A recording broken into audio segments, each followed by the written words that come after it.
This Brother Peter with tidbits from the Word, and we're in the book of Philippians this morning, and we're having a good time, and the Lord has come and blessed.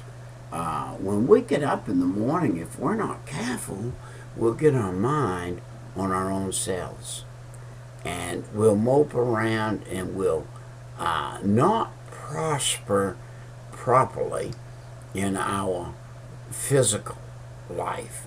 If we have our mind on ourselves, our mind can't be on that which it needs to be on. We need our mind on Jesus Christ when we get up in the morning. Hey, we don't need to think through the day ahead of time. If you get up in the morning and you're thinking through the day ahead of time, you haven't come down from where you were when you went to bed the day before. You need to come down. You need to cut off, shut the day off. You need to shut the day off in the morning when you get up. And it'd be you and the Lord. You and the Lord. Get up in the morning. Get a clean mind. Get free. Take the Bible down. Open the Bible up. And give God a few minutes in the Bible. And then start out in your day. And as you start out with God as the head of your thinking. By saying, Lord, you direct my day.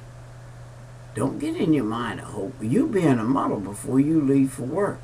If your mind is only stayed on your work and on yourself and on your situation, and on your needs, on your actions, on what you're going to do for that day or everything, listen, if you'll get you know what the Lord said? He said, I will keep a man's mind in perfect peace whose mind is stayed on me.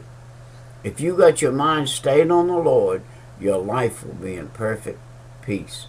When I'm out there working, and I'm fixing to go to a job today that I've already had my mind on it and had to beat myself to get my mind off it. And it's a kind of a free job. I'm out there doing a free job. But I'm doing it as unto the Lord. If I'm doing it as unto the Lord, I am forced by that statement to do the best I can do, in spite of the fact I'm already 3 days overdue on it, and I may be 2 more days on it of hard labor. And I'm going to go over there today and approach it.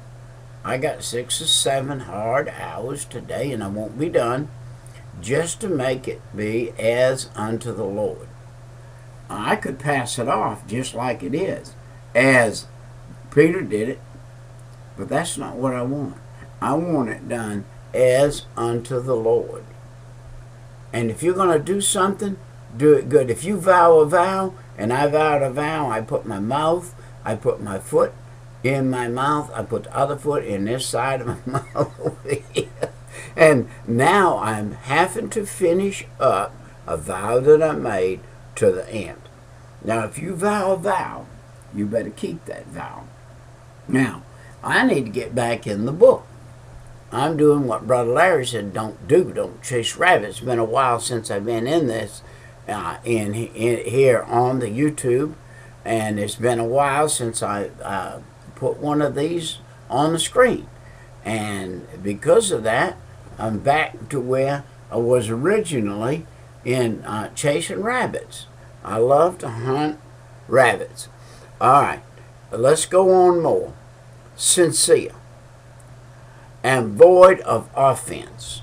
Paul the Apostle's talking to a church at Philippi, and he's saying to them, brethren, now that you are a church and you are following God, you need to be very sincere about that.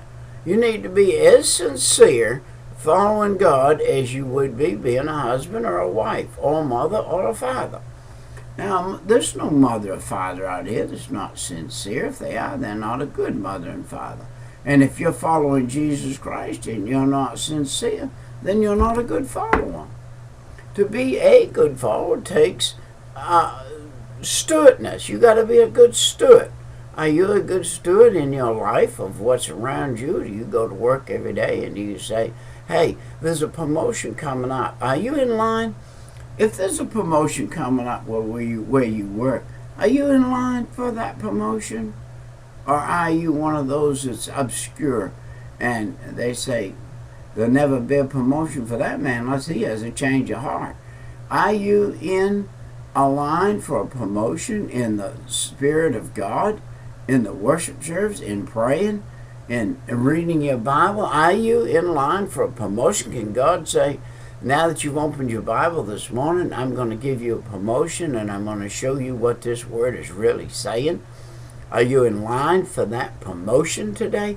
This is my question to me. I get up and look in the mirror. I'm me. You know what? I'm the same as you. Exactly. I'm made out of the same clay you made out of. I'm the same kind of person you are. I'm not a bit different than anybody else. I'm not throwing words out at you or to you this morning that I'm not eating my own self. This is a bowl of cereal that I'm sharing with you this morning for me. He said, be sincere and be void of offense. Don't have any offense. And there is consequences in your daily activity. Be careful how you act, the manner of life that you live. And the second thing, another one of the things he said, you remember now that you are children of God. Now that you said, Jesus, forgive me, I'm a sinner, Mama, you are now a child of God. He said, be blameless, be harmless.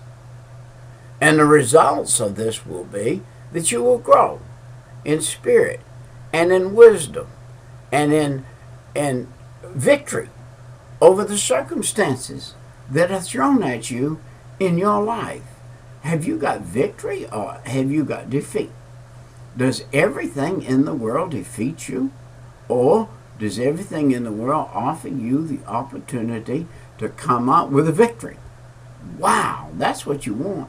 You want every little thing to be victorious in your life. How does that happen, Brother Peter?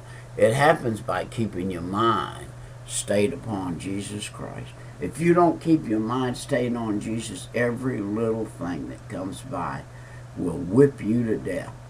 Every little thing. I know people that every single little thing that happens bothers them. I'll be down in a second. Every little thing that bothers them, it happens to them.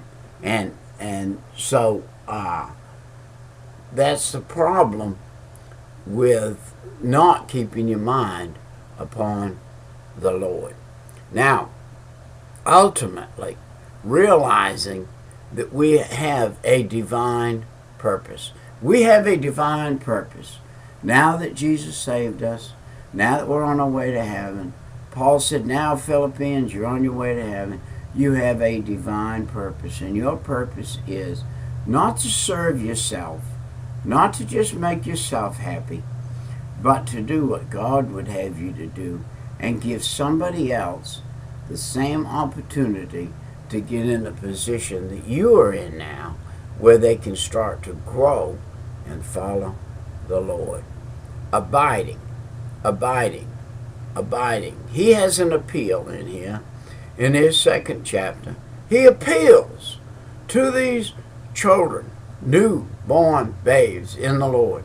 He appeals to them to abide and to grow the mind of Christ in them. He's saying, abide in what you started and grow the mind of Christ in you. I don't know how long you've been saved, who I'm talking to. If you've been saved a long time, have you abided? Have you developed the mind of Christ in you? Have you got the resources of Jesus Christ within your heart so that you can witness to people? Have you got the responsibility? Have you worked out the responsibility of having a daily communication with God?